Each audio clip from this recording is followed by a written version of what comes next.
বিশ্বনবী ইয়াতিম ছিলেন জানেন সবাই।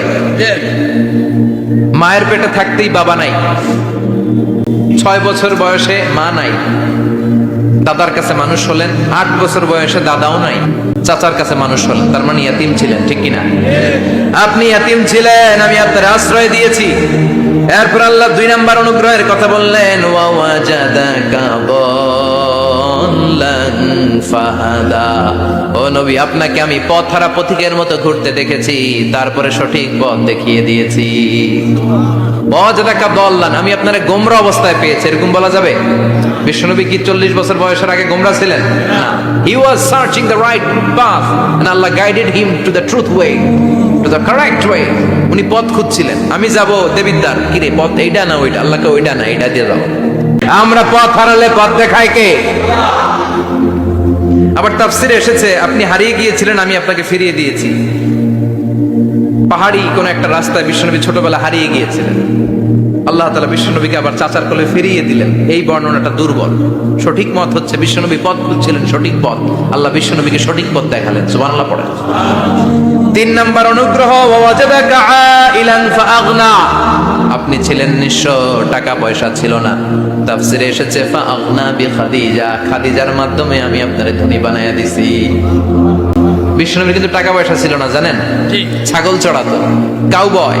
মা মিন নাবিয়্যিন ইল্লা রাআল গানাম, ছাগল চড়াতেন। এরপরে খাদিজাতুল কুবরার স্টাফ হিসেবে, কর্মচারী হিসেবে ক্যারিয়ার শুরু করলেন। এরপর বিজনেস ম্যাগনেট হিসেবে শুরু করলেন। খাদিজাতুল কুবরার সাথে যখন বিয়ে হয়ে গেল, খাদিজাতুল কুবরা তাহেরা ওনার সব সম্পদের মালিক বিশ্বনবীরে বানায় দিলেন। আল্লাহ বলেন, তোমার তো কিছু ছিল না নবী, খাদিজার মাধ্যমে বিয়ে পড়িয়ে দিয়ে আমি তোমারে ধনী বানিয়ে দিলাম। 3টা অনুগ্রহের কথা স্মরণ করালো কে? 3টা অনুগ্রহের কথা স্মরণ করিয়ে দিয়ে এবার বিশ্বনবীর 3টা ওয়ার্ক প্ল্যান দিবেন। কয়টা ওয়ার্ক প্ল্যান? কয়টা কর্মসূচি? 3টা। শুনবেন। নাম্বার 1, আল্লাহ বললেন ফাআম্মাল ইয়াতীমা ফালা তাকহার। ও নবী, প্রথম কর্মসূচি, খবরদার এতিমের সাথে কখনো খারাপ আচরণ করবেন না, কারণ আপনি নিজেই এতিম ছিলেন। নিজে কি ছিলেন? কথা কন। এতিমে এলাকায় আসেনি? এতিমরা সমাজের সবচেয়ে সুবিধা বঞ্চিত মানুষ। এতিমের সাথে খারাপ আচরণ করবেন না।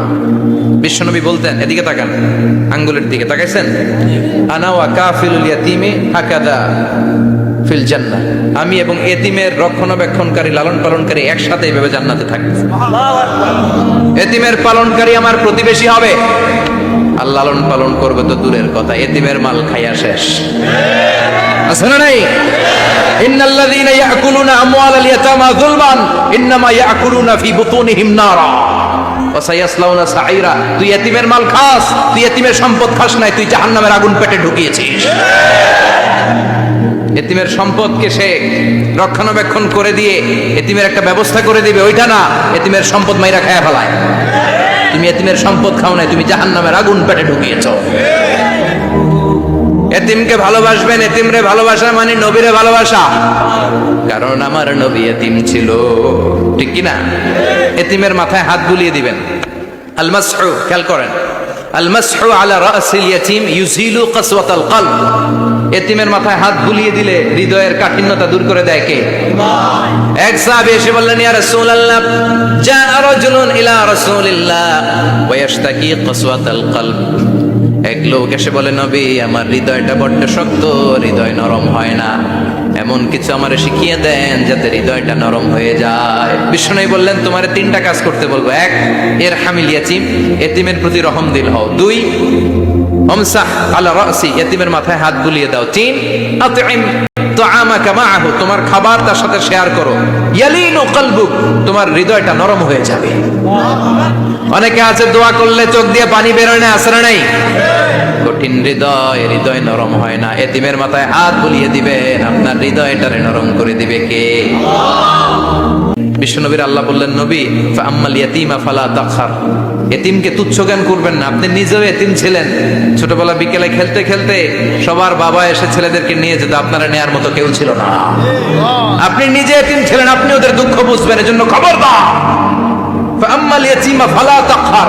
বিশ্বনবীর আল্লাহ ধমক দিয়ে বলে, ফালা তাকহার, এতিমদের প্রতি কঠোর হবেন না, তুচ্ছ জ্ঞান করবেন না, এতিমের সাথে রূঢ় আচরণ করবেন।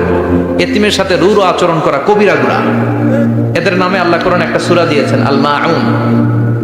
আরাআইতাল্লাযী ইউকাযযিবু বিদ্দীন, পড়েন ফাযালিকাল্লাযী ইয়াদুউল ইয়াতীম। ইয়াদুউল ইয়াতীম,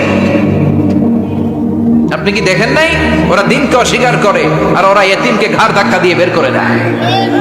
এতিমের সাথে যারা খারাপ আচরণ করে এরা কখনো ভালো মানুষ হতে পারে না। এজন্য এতিমের সম্পদ অন্যায়ভাবে আত্মসাৎ করা যাবে। এতিমের মাথায় হাত বুলিয়ে দিলে হৃদয়টারে নরম করে দেয় কে? বিশ্বনবী এতিম ছিলেন, তাই এতিমের দরদ বিশ্বনবী ভালো বোঝেন। এজন্য বিশ্বনবীর প্রথম ওয়ার্ক প্ল্যান কর্মসূচি দিলেন, ফাআম্মাল ইয়াতীমা ফালা তাকহার। খবরদার, নবী এতিমের সাথে কখনো খারাপ আচরণ করবেন।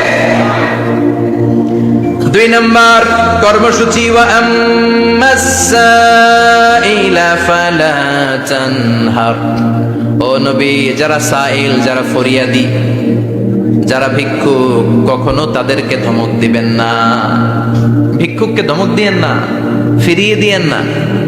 আমরা ভিক্ষুককে ধমক দেই, ফিরিয়ে দেই। গাড়ির মালিক গাড়িতে বসে আছে, রাস্তায় জ্যাম, কিছু ভিক্ষুক এসে স্যার 2টা টাকা দেয়, ধমক দেয়, আছে না নাই? ও ভাঙ্গা থালা হাতে নিয়ে দাঁড়িয়ে আপনার কাছে টাকা যায়। আপনি বড় সাহেব, ওরেও বড় সাহেব বানাইতে পারতো কে? ওই ভাঙ্গা থালাটা আপনারে হাতে দিয়ে রাস্তায় নামাইতে পারতো কে? এই কাজটা করতে আল্লাহর কয় সেকেন্ড লাগে? এজন্য ফাআম্মা সাইলা ফালা তানহার, খবরদার, ফরিয়াদি ভিক্ষুককে তাড়িয়ে দিয়েন না। যতটুকু পারেন দেন। বিশ্বনবী কখনো কোনো ফরিয়াদিকে তাড়িয়ে দিতেন না। সুবহানাল্লাহ পড়েন। যেই বিশ্বনবীর কাছে এসে কিছু চাইতো, বিশ্বনবী দিতেন। বিশ্বনবী কখনো কাউকে ফিরিয়ে দিতেন না। বিশ্বনবীর কাছে চাওয়া মাত্র বিশ্বনবী দিতেন, না বলতে জানতেন না। সুবহানাল্লাহ পড়েন। না, এটা কেমন করে বলে বিশ্বনবী জানতেন না। একবার এক সাইল এসে বললে, ইয়া রাসূলুল্লাহ আ'তিনি কামিসান, আমাকে একটা জামা দেন। বিশ্বনবীর গায়ে তখন একটাই জামা। কয়টা? বিশ্বনবী কি আর করবেন, না তো করতে জানেন না, নিজের জামাটাই খুলে দিয়ে দিলেন। এখন বিশ্বনবীর গায়ে কয়টা জামা? কয়েকটা। কয়টা? কোনো জামা নেই। ছিল কয়টা? ওইটাই তো দিয়ে দিস। আল্লাহ বিশ্বনবীরে বললেন, ওয়াল্লাযীনা ইযা আনফাকু লাম ইউসরিফু ওয়া লাম ইয়াকতুরু ওয়া কানা বাইনা যালিকা কাওয়ামা। মুমিনদের বৈশিষ্ট্য হবে এমন, যখন দান করবে, দান করতে যে অপচয় করবে না, কিপটামিও করবে না, মাঝামাঝি। সুবহানাল্লাহ। মানে বুঝালেন নবী, আপনার যদি 2টা জামা থাকতো না হয় একটা দিতেন। ছিল কয়টা? তো ওইটা যে দিয়েছেন আপনি গায়ে দিবেন কি? কি নবী ছিল? একটা ছিল, একটাই দিয়ে দিয়েছে। সুবহানাল্লাহ পড়ে। এজন্য যারা সাইল, ফরিয়াদিদেরকে তাড়িয়ে দেওয়া যাবে না। উপরের হাত নিচের হাতের চেয়ে উত্তম যারা দান করে, যারা সাইল ফরিয়াদিদেরকে দেয়, ভিক্ষুকদেরকে যারা দেয়, তাদেরকে পছন্দ করে কে? দে যাকাত, দে যাকাত, তোরা দে রে যাকাত, তোর দিল খুলবে পরে, আগে খোলো খাত। দে যাকাত, দে যাকাত, তোরা দে রে যাকাত। ঠিক কি না? দানশীলদের পছন্দ করে কে? আল্লাহ কৃপণদেরকে পছন্দ করে না। আল্লাহ দানশীলদেরকে পছন্দ করে। ডান হাত যা দান করে, বাম হাত তা জানে না, তার মানে গোপন দান। কি দান? গোপন দান আল্লাহর কাছে প্রিয়। গোপন দান আল্লাহর ক্রোধকে প্রশমিত করে, কমিয়ে দেয়। আপনার কোনো পাপ কাজের কারণে আল্লাহ যদি আপনার উপর রেগে থাকে, আপনি গোপন কিছু সাদাকা করবেন, দেখবেন আল্লাহর রাগ কমে গিয়েছে, আল্লাহ আপনার উপর খুশি হয়ে গিয়েছে। সুবহানাল্লাহ পড়েন। কিন্তু লোক দেখানো যদি 1 কোটি টাকা দেন, অমুক ভাই মসজিদের জন্য দান করেছে 5 লক্ষ টাকা, বলেন মারহাবা। ওই কয় মারহাবা। এই যে মারহাবা মার্কা যে দানটা, এটাতে কোনো সওয়াব যদি যদি তার মনের ভিতরে এই ইন্টেনশন থাকে যে আমারে মারহাবা বলবে, আমাকে হাতেম তায়ের চাচাতো ভাই বলবে, আমাকে দানবীর সমাজসেবক বলবে, শিল্পপতি বলে তাকবীর দিবে, ঘোষণা দিবে, এই ইন্টেনশন নিয়ে যদি থাকে, এই 5 লক্ষ টাকায় কোনো কানা পরিমাণ সওয়াব হয়েছে, এটারে মিজানের পাল্লায় তুলে দিলে কিয়ামতের দিন কোন ওজন হবে? কিন্তু আল্লাহরে খুশি করার জন্য 1 টাকা দিয়েছেন দান বক্সে। জুমার দিন বক্স যায় না, দান বক্স, 1 টাকার কয়েন টুপ করে ফেলে দিলেন। একজনকে দেখানোর জন্য দিলেন, তিনি কে? ওইটাকে উহুদ পাহাড়ের সমান ভারী করে আপনার আমলনামে আল্লাহ তুলে দিবেন। কামা ইউরাব্বি ফুলুয়াহু, হাদিসে এসেছে ওটের মালিক যখন দেখে তার ওটের বাচ্চা হয়েছে, তখন ওটের মালিক বড্ড খুশি হয়ে যায়। এই বাচ্চাটারে খাইয়ে দাইয়ে পেলে পুষে বড় করে। আমাদের দেশে যারা গরু পালে, গরু গাভী পালে না, কথা বলেন, পালে, তো বাচ্চা হলে এটারে বড় করে কুরবানির হাটে বিক্রি করবে, আছে না নাই? এটা আস্তে আস্তে বড় করতে থাকে, বড় করে করে বিশাল নাদুস করে। আল্লাহ বলে, যেই দানটা তুই আমার জন্য করেছিলি ওটা যদিও সামান্য হয়, আমি বাছুরের মতো খাইয়ে দাইয়ে পেলে পুষে বিশাল বড় করে উহুদ পাহাড়ের সমান করে তোর আমল নামার ভিতর কিয়ামতের দিন ঢুকায় দেব। এজন্য আম্মা সাইলা ফালা তানহার, খবরদার ভিক্ষুককে ধমক দিবেন না। 3 নাম্বার কর্মসূচি, ওয়া আম্মা বিনিআমাতি রাব্বিকা ফাহাদ্দিস, আপনার রবের পক্ষ থেকে যে নিয়ামতগুলো পেয়েছে এগুলোর বর্ণনা শুরু করে দেয়। ওয়া আম্মা বিনিআমাতি রাব্বিকা ফাহাদ্দিস, রবের পক্ষ থেকে যে নিয়ামত পেয়েছেন এগুলো বর্ণনা শুরু করে দেন। অনেকে আছে আল্লাহর পক্ষ থেকে অনেক নিয়ামত পেয়েছে, এগুলোর প্রকাশ ঘটায় না, আছে না নাই? কথা কন। কোটি টাকার মালিক হয়েছেন আপনি, কোটি কোটি টাকার মালিক। অনেকে আছে 1000 কোটি টাকার মালিক, সিরা জামা পরে, আছে না নাই? আপনার সিরা জামা পড়তে কইছে কি? আপনি কোটিপতি, আপনি দামি জামা পরবেন, আপনি দামি গাড়িতে চড়বেন, আর শুকরিয়া করবেন কার? আপনাকে আল্লাহ ছেলে মেয়ে দিয়েছে, অনেক বলেন যে আল্লাহ আমার অনেকগুলো ছেলে দিয়েছে, আলহামদুলিল্লাহ সবগুলো নামাজি। আল্লাহ আমার অনেক সম্পদ দিয়েছে, আলহামদুলিল্লাহ আমি যাকাত দেওয়ার চেষ্টা করি। সব বলবেন শুকরান লা ফাখরান, শুকরিয়া করে বলবেন, কোনো ফাখার করে নয়। তার মানে আল্লাহর দেয়া নিয়ামতের শুকরিয়া আদায়ের মধ্যে, ওইটা প্রকাশ করার মধ্যে কোনো দোষ নাই। চিৎকার করে বলেন ঠিক কি না? এজন্য আল্লাহ বললেন, ওয়া আম্মা বিনিআমাতি রাব্বিকা ফাহাদ্দিস, আল্লাহর দেয়া নিয়ামতের শুকরিয়া আপনি করেন, আল্লাহর দেয়া নিয়ামতের বর্ণনা আপনি শুরু করে দেন। সুবহানাল্লাহ বলেন। তাহলে 3টা কর্মসূচি দিলেন, চিল্লায় বলেন কয়টা?